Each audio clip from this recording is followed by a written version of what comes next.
Magandang hapon sa inyo lahat.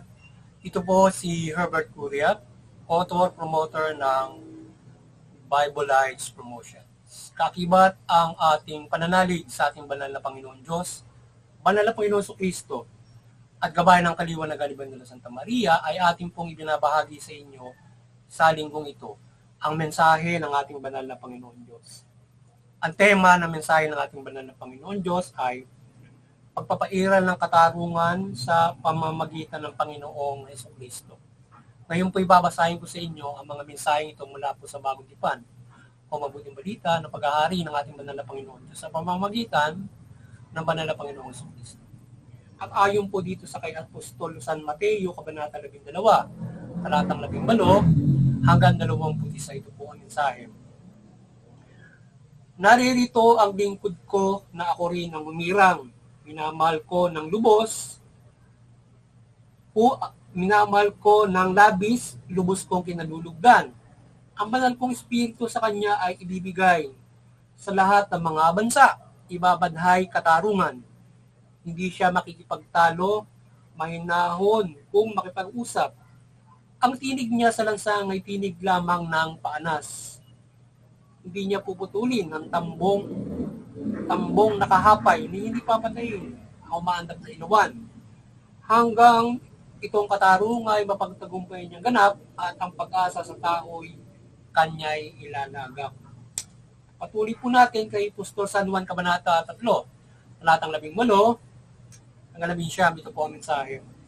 Hindi hinahatulang maparusahan ang nananampalataya sa kanya, ngunit ininatulan ng parusahan ng hindi nananampalataya sa kanya, sapagkat hindi siya sumampalataya sa buktong na anak ng Diyos.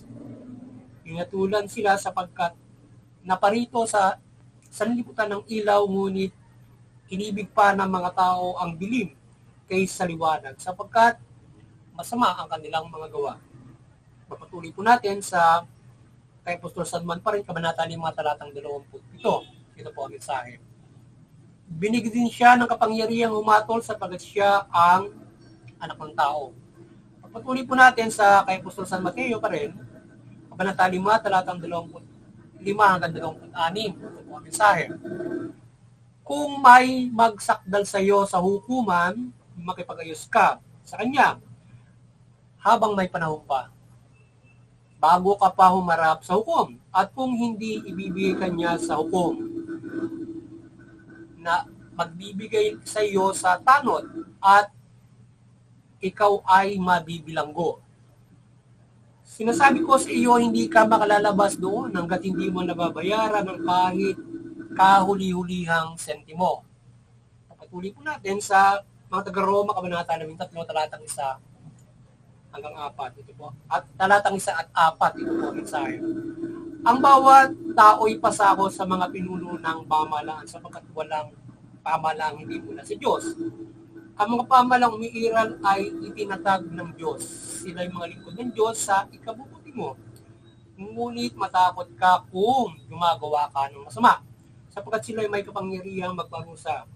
Sila ay mga lingkod ng Diyos at magpaparusa sa mga hindi gumagawa ng masama. Ito po ang mensahe salita ng ating banal na Panginoon Diyos sa ating pagbabahagi ng mabuting balita dito sa Bible Lights Promotions. Pasalamatan po natin ang ating banal na Panginoon Diyos, banal na Panginoon Kristo, banal na Espiritu Santo. Maraming salamat po. Banal na Panginoon Diyos, banal na Panginoon Kristo, banal na Espiritu Santo, gayon din sa ating banal na Santa Maria. Ngayon po ipaliliwanag ko sa inyo ang mga mensaheng ito mula po sa tema na pagpapairal ng katarungan sa pamamagitan ng Panginoong Jesucristo. Nais pong ipabatid sa atin ang banal na Panginoon Diyos sa pamamagitan ng banal na Panginoong Jesucristo na siya ay ang Panginoong Jesucristo ang itinalaga ng Panginoon Diyos para siyang magpairal ng katarungan sa sangkatauhan hanggang sa takdang panahon. So siya yung itinakda para magpairal ng katarungan sa atin hanggang sa takdang panahon ng paghuhukom, na siya yung gagawa ng paghuhukom para sa ating lahat pagdating ng panahon na yan. At siyempre sa mula dito sa ating pagliligtas sa atin hanggang sa ganap na paghuhukom. Ngayon ay sa pagpapairal ng katarungan ng ating banal na Panginoon, ginagabayan niya. Kaya yung para maging makatarungan tayo sa pamumuhay na ito, sa gabay ng banal na Panginoon sa Kristo, isasabuhay natin yung mabuting balita o yung ating mga binahagi sa inyo na kung paano tayo mamumuhay para maging makatarungan tayo ay isasabuhay natin yung mabuting balita. Ngayon, kung tayo ay mamumuhay ng mabuti, ay hindi tayo mapaparusahan. So tayo ay, kaya kung tayo ay kung tayo mananampalataya sa Kanya, mamumuhay tayo ng mabuti, hindi tayo mapaparusahan spiritually. So, even though, practically, na kung paano tayo mamumuhay in facing common yung pamumuhay ng mabuti na in legal and non-legal. So, ibig sabihin, mayroong pagkakamali, mayroong kasalanan na outside, under legal, na usapin, o non-legal. Ibig sabihin, magkakasala kahit hindi legal, pwede kang magkasala. Pero pagkakasala, under the legal, di ba? Na ikaw ay lalabag sa batas. So ngayon, ay ang gabay ng Panginoon Diyos dyan, ng Panginoon Kristo, kapag ka ikaw ay nagkasala in legal ways, halimbawa, nagkasala ka sa batas, ikaw ay makipag-ayos doon sa tao para hindi ka ikulong, para ikaw ay patawarin at ikaw ay hindi mapanagot doon sa pamalan. So yan yung isa sa katarungan na iginagabay ng Panginoon para hindi ka para ikaw ay mapatawad sapagkat ang Panginoon sa Kristo ay isinugo para tayo patawarin. So ngayon, doon sa pagharap ngayon doon sa in-facing government, sa legality, na kung saan ang gobyerno ay ginawa rin ng Panginoon Diyos para gabayan tayo, para tayo ay gabayan sa mabuting pamumuhay. So kasali yan sa panuntunan ng Panginoon Diyos sa paggabay sa atin sa mabuti. Mula doon sa paggabay niya spiritually from the church kung paano tayo mamumuhay ng mabuti, na nagpapairal kung paano tayo mamumuhay ng mabuti at gayon din yung simbahan, gayon din yung pamahalaan. So ngayon, kapag ka ang kasalanan mo ay nandoon sa pamahalaan, ganito ang pangunahing gagawin mo para ikaw ay hindi ka makulong. Makipag-ayos ka. Ngayon, kung ikaw ay nagkasala, dapat sapagkat ang pamahalaan ay ginawa para parusahan ang mga nagkakamali. So, trabaho na yun. Kung ikaw ay nagkamali, ikaw ay may pananagutan na ikaw nga ay parusahan ng gobyerno, kung ikaw ay may ireklamo kung kanino ka gumawa ng masama, either sa isang tao o sa gobyerno man mismo. So, ngayon, para hindi ka managot at ikay mapatawad, humingi ka ng kapatawaran dun sa pinagkasalahan mo para hindi ka na ireklamo. So ngayon, kapag na-ireklamo ka, sabi nga ng Panginoon Kristo, pagbabayaran, makauli-uli ang sentimo at yun ang trabaho ng gobyerno. Parusahan yung mga nagkakamali under their authority. So yun. Kaya para ikaw ay maisalba, humingi ka ng kapatawaran ngayon. Kung hindi ka pinatawad, ay mananagot ka. So ngayon, hindi ka pinatawad ng tao. Halimbawa, nagkasala ka, labag sa batas. Pero humingi ka naman ng kapatawaran sa Diyos. Ano ang gagawin sa'yo? So ngayon ay, kung ikaw ay humingi ng kapatawaran sa Diyos, at ikaw ay humingi ka ng kapatawaran din sa tao, tutulungan ka ng Panginoon Diyos para ikaw ay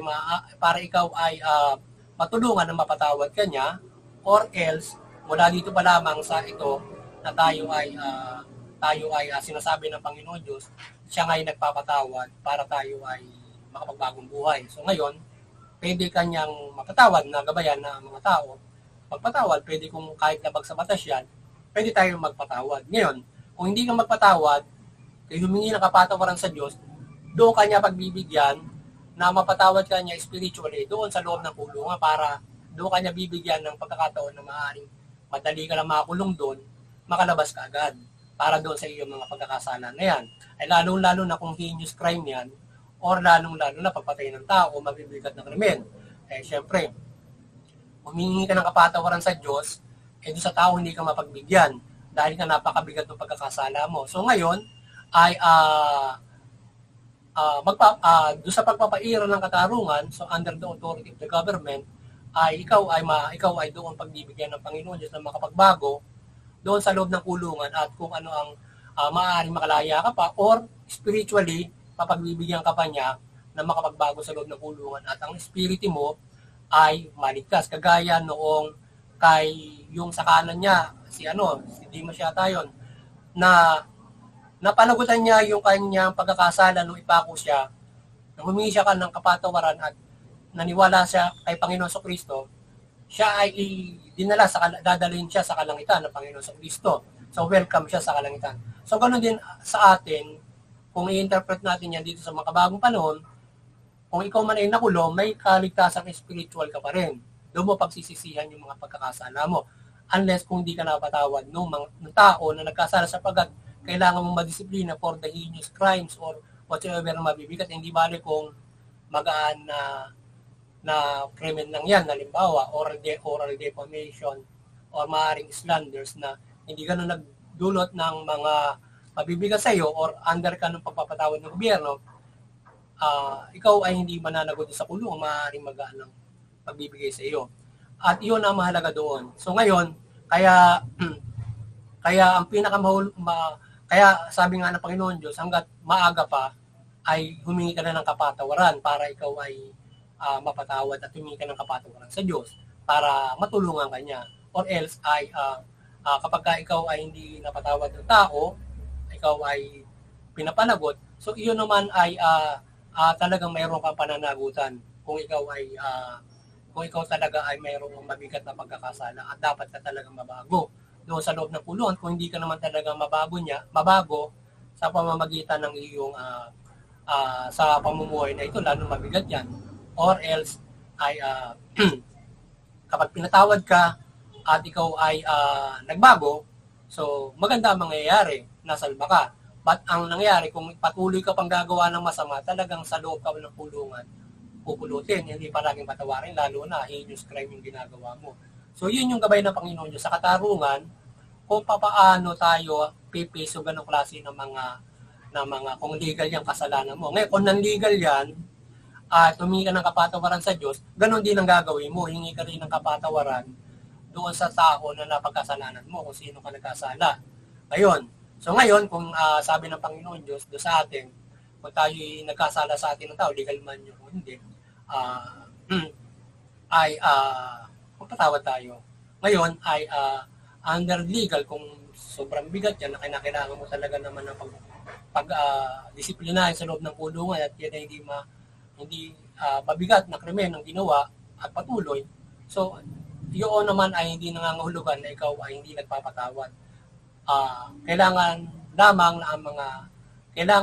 na talagang siya ay madisiplina sa kanyang patuloy na paggawa ng hindi mabuti. Or else, ikaw ay magpatawad, siya ay under doon sa kanyang naging pagkakasala. Kaya lang mayroong mga kasalanan na hindi, kahit patawarin mo pa, lalo na heinous crime yan, mananagot sila sa batas na gano'n. Meron kasing pagkakasala, kahit ayaw mo ipakulong, batas ang magpapakulong sa'yo kasi heinous crime yung ginawa mo. So iyon ay authority ng government na kahit anong patawad mo, pinatawad mo nga siya, pero yung government ay pag mapapatupad nila yung kanilang tungkulin na kapag heinous crime yan, meron kasing kasalanan, kahit yung tao ay magreklamo, sila magkukulong sa'yo kasi heinous crime yung ginawa mo. Halimbawa, na murder, mga ganon, o mabibigat. So, gobyerno ang gagawa ng paraan para makulong ka, para madisiplina ka. Or else, kung mababa roon, pwede na kayo mag-areglo ng kapwa-tao mo na ganon. Kasi yung iba, kapag heinous crime, ay patawarin mo man sila, makukulong sila under do sa ating, halimbawa sa gobyerno natin ngayon. So ngayon ay hindi naman nangangahulugan kapag hindi mo pinatawad yung isang tao ay hindi mo sinusunod yung gusto ng Diyos na magpatawad ka. So mayroong mga bagay na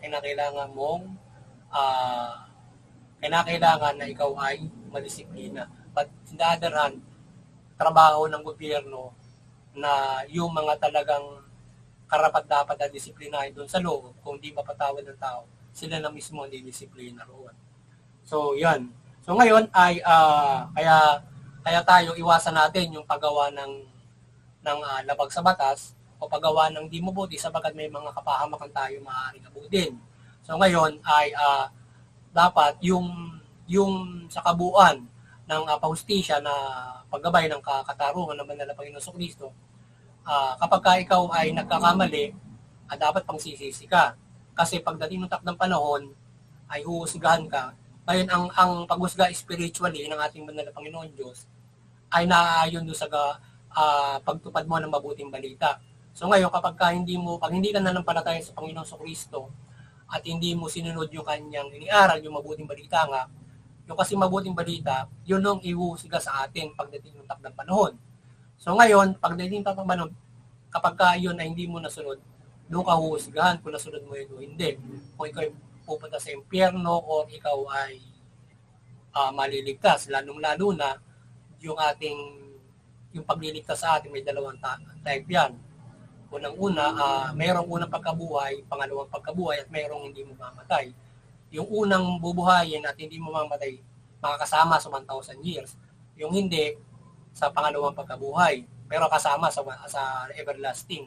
At yun ang pinakamaganda, yung kasama sa 1,000 years. Kung nasusunod mo kapag naghusgahan na sa yung sinasabing Judgment Day. Pero ngayon, sa panahon ngayon, yung paggawa natin ng di mabuti, kung paano tayo hinuhusgahan ng kalangitan, yung gobyerno kasama dyan kasi nga dinidisiplina tayo, binabago tayo, ginagabayan tayo magbago. Kung talagang kinakailangan kanilang ipiit dahil nga sa ikaw ay makulit at dapat disiplinahin, ikaw ay kukulong nila para ikaw ay mabago. Maparusahan ka. So ngayon, kaya nga ang sinasabi, yung mabuting balita, ginagabayan tayo ng lubos para tayo maging makatulungan, hindi tayo gagawa ng masama. Hindi tayo lalabag sa batas, hindi tayo gagawa ng masama sa kapwa-tao natin. So ngayon, kung tayo mabuti diyan, so ligtas tayo sa kapahamakan at ligtas din ng espiritu mo sa parusa ng ating banal na Panginoon Diyos. Kaya dapat ay susundin natin yung mabuting balita at ang implication nito, spiritually and practically, ay hindi tayo mapapahamak.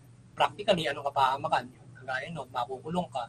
Pwede kang, pag tinakasan mo yung batas o ikaw ay lumaban sa batas, pwede kang mapatay. Or else, gawang ka ng masama ng kapwa-tao mo. So ngayon, kaya yung maraming may mga nagkakasala na napagbibigyan. Mayroong napapalabas sa GCTA, clemency, o mga ganun ng gobyerno, yan. Di ba? May mga napapatawan na nakalalabas sila. Tinutulungan sila ng banal na Panginoon Diyos sa loob ng kulungan para makapagbago. Kasi yung iba, kapag nakulong ka, nagiging vulnerable doon. Yung iba, nagiging lalong masama, lalo na lifetime, tapos hindi na sila maasama rin makalaya pa. But definitely, kung ikaw ay mananampalataya sa Panginoon Diyos, marami nakukulong nakalalabas. Kasi nga yung gobyerno rin ay nagpapatawad. Kagaya nung, halimbawa, sinasabi natin yung meron tayong yung 6 years na ano man tawag doon, yung ibinibigay ng gobyerno para hindi ka makulong. I-under ka lang niya sa mga community service kapag nagkamali ka ng gano'n. So may patawad yung gobyerno. At lalo na meron din silang GCTA, meron din So sa gano'n, yun ay ganoon ginagabayan ng Diyos yung pamalaan para makapagbago pa yung isang tao at makapamuhay pa ng mabuti sa labas, hindi lang dun sa loob. Di ba? Ganoon kasimple. Kaya yung iba ay pinapayagan ng Panginoon Diyos na maparusahan or else ay mapagbago dun sa loob ng kulong para madisiplina sila. Kasi nga, nagiging makulit sila at nagiging hindi mabuti yung kanilang ginagawa. So, ganoon. So, yun. So, kaya tayo ay yan ang paggabay ng katarungan ng banal na Panginoon Kristo in our practicality and spiritually. So kaya may implication yung practicality to spirituality sa ating paggawa ng di mabuti. Kaya nga mayroon tayong kinahantungan na kulong at sa pangyayari na yan, pag tayo ay nagbago, may pag-aasa ka sa kaligtasan spiritual. But kung di ka nagbago, tuloy-tuloy ka na rin ng impyerno. Kasi nagpakasama ka di ba? So kaya dapat ay iwasan natin ang pagkakamali para maiwasan natin ang mga kapahamakan na yan. So yun. Kaya ito hindi lamang ito ang gabay para sa katarungan ng ating banal na Panginoon Diyos sa pamumuhay natin sa pang-araw-araw nating pamumuhay at sa ating yung ating spiritual kung paano tayo pag-uukuman ng ating banal na Panginoon Diyos. Kaya nga, huwag niyo kalilimutan ang pananampalataya sa Panginoon Kristo bilang itinalaga ng Panginoong Diyos ay siya'y kasali sa katarungan ng Panginoon Diyos. Kasali siya sa katarungan kung paano tayo husgahan ng Panginoon Diyos. Yung pag-husga niya, pinaiilalim tayo sa kapangyarihan ng Panginoon Kristo, mananampalataya sa Kanya sapagkat siya yung itatalaga ng Diyos para siyang unang-una sa katarungan tayo ay patatawarin. Pagkatapos, pagdating ng takdang panahon, siya rin ang pupuksa doon sa mga hindi sumunod sa Kanya. Kaya ang Panginoon Kristo sa ating spiritual na paniniwala ng Kristiyano ay siya ang akibat sa hustisya ng Panginoon Diyos. Mananampalataya tayo sa Kanya, susundin natin yung Kanyang isinabuhay at yung Kanyang iniaral. Sapagkat yun ang pagbabasihan ng pag-judge sa'yo. Parang kumbaga man siya yung Republic Act or parang halimbawa yung kung paano babasihan ka, paparusahan. Yun. Ngayon, kapag babasahin, ayan ay kapag ikaw ay umayon na malaki ang nagawa mo mabuti, nasunod mo yon, may malaki kang pag-asa sa kaligtasan espiritual. Kung hindi mo sinusunod yan, ay maring ikaw ay malaki ang pag-asa bilang doon ka sa impyerno mapunta. So yun. So muli, sana ay nagabayan na naman kayo ng Bible Life Promotion sa ating pagbabahagi ng mabuting balita at kayo malagkaroon ng malaking pag-asa sa inyong kaligtasang spiritual at practical na pamumuhay, how we live, paano tayo mamumuhay ng makatarungan na tayo ay hindi mapahamak sa pamamagitan ng Panginoon Kristo. That's how we live, na makatarungan tayo, na tayo ay makasunod sa legalidad at hindi tayo mapahamak sa pananampalataya sa Kanya mula dito sa mga aral na ito at gabay ng Kanyang kapangyarihan, lalo na sa pagdating ng takdang paghuhukom. So kaya tayo ay mamuhay ng makatarungan sa gabay ng Panginoon Kristo para hindi tayo mapahamak from the government, from the simple sins, at lalong-lalo na sa pagdating ng takdang paghuhukom. Yan, kaya sana kayo nagabayan at tayo ay magkaroon ng kaligtasan from this dito sa mga ganitong klase ng mga pagkakasala na ating maaaring magawa sa pamumuhay na ito. Ngayon, to avoid this, kinakailangan sumunod tayo at manampalataya tayo sa Panginoon Kristo para maiwasan natin ang pagkakamali na magdudulot sa atin ng kapahamakan, gayon din sa ating kapwa-tao. Kaya hindi lang naman tayo ang magkakaproblema o mapapahamak kapag nagkamali tayo, pati rin yung biktima mo, di ba? Sila ay magdudusa rin. Kaya para maligtas yung biktima mo, maligtas ka rin, you want to be saved, iwasan mo ang pagkakamali, sundin natin yung mabuting balita. So yun, at sana ay magkaroon tayo ng malaking pag-asa sa ating kaligtasan spiritual at tayo ay patuloy na gabayan ng ating banal na Santa Maria, na Panginoon Diyos, Panginoon Kristo, banal na Espiritu Santo, ng banal na Santa Maria, ng kanyang kaliwanagan sa banal na Santa Maria, mga akarisyon, para tayo ay gabayan dito sa ating pagbabahagi ng mabuting balita at kayo maliwanagan mula dito sa gabay na ito. At hindi lamang dito, kundi sa iba't ibang mga pagmimilagro na gabay sa atin ng banal na Panginoon Diyos sa pang-araw-araw nating pamumuhay, lalo na doon sa ating simbahan, na lalo itong makagabay ng kabutihan at kaligtasang spiritual sa ating lahat at mapanatili dito sa ating mga naniniwala Kristiyano, Katoliko. Yan. Kaya sana kayo ay magabayan at kayo ay mapaigting, mapanatili ang inyong pananampalataya sa ating banal na Panginoon mula sa Panginoong Kristo. Sapagkat sa paniniwala nating Kristiyano, ang kaligtasan natin ay sa pamamagitan ng banal na Panginoong Kristo sa pagpapailalim natin sa Kanya. So ngayon ay doon naman sa Interfaith Unity, sana maliwanagan yung bawat mga relihiyon mula sa iba't ibang Christian denomination, doon sa iba't ibang mga religion at maging walang relihiyon. Sana magkaisa tayo sa Interfaith Unity para maiwasan natin yung sigalutan, hindi pagkakaunawaan ng mga relihiyon na uwi sa awayan, kaguluhan, lalong-lalo nagkadudulot ng digmaan. Yan, na nangyayari sa iba't ibang parte ng ating mga bansa. So kaya magkaisa doon para maiwasan ang mga bagay na yan at unawain natin yung ating mga paniniwala at magkaisa sa pagpapairal ng kapayapaan, pagkakaisa, at pagtutulungan, iba't ibang mabubuting aral ng mga reliyon mula sa paggabay sa pamilya, community, bansa at buong mundo. Lalo-lalo sa paggabay sa pamahalaan, yung bawat mga reliyon ay makagabay sa pamahalaan kung paano ito mamamahala ng mabuti at aangkop sa bawat mga reliyon mula doon sa karapatan ng tao at iba't ibang pamamalakad ng ating mga kapamahalaan. Mula dito sa bansang Pilipinas na magabayan siya ng iba't ibang mga reliyon as spiritual advice for how ang ating gobyerno ay mamamahala ng mabuti. At tayo bilang naglilingkod sa ating banal na Panginoon Diyos ay tayo ay gumagabay sa pamahalaan na ito ay kung paano ito magabayan ng mabuting balita sa pamamahala nito. At muli yung CBCP Vatican Church, maliwanagan kayo ng ating banal na Santa Maria at patuloy nyo pagbuklurin yung sangkatawan sa pananampalataya sa Panginoon Mala Panginoon sa Kristo at mabuting balita. Sa ating muling kakayanan, sana patuloy tayong gabayan ng milagro, kaliwanagan ng banal na Panginoon Diyos, Panginoon sa Kristo, banal na Espiritu Santo at banal na Santa Maria. Pati mo pang milagro, lalong-lalo na sa paggabay natin sa pamahalaan na ito yung magabayan ng mabuting balita ng Panginoon Diyos, Panginoon sa Kristo, sa kaliwanagan ng banal na Santa Maria na ito yung mamahala ng mabuting matuwid. Yan. Kaya yung mga pamahalaan, mamahala kayo ng mabuti matuwid, tugunin yung karapatan ng tao, patas na hustisya. Sa gayon, yung inyong mamamaya makikinabang sa inyong mabuting pamamahala. Ayon sa karapatan ng kanilang pamumuhay at mapayapa. At higit sa lahat, makakapanampalataya sila na lubos sa ating banal na Panginoon Diyos, banal na Panginoon sa Kristo at banal na Espiritu Santo. Yan. Uli, ay sana ay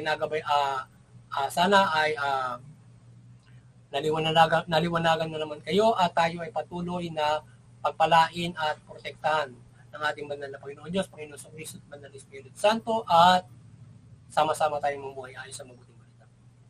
Okay na nga po sa inyo lahat at God bless you.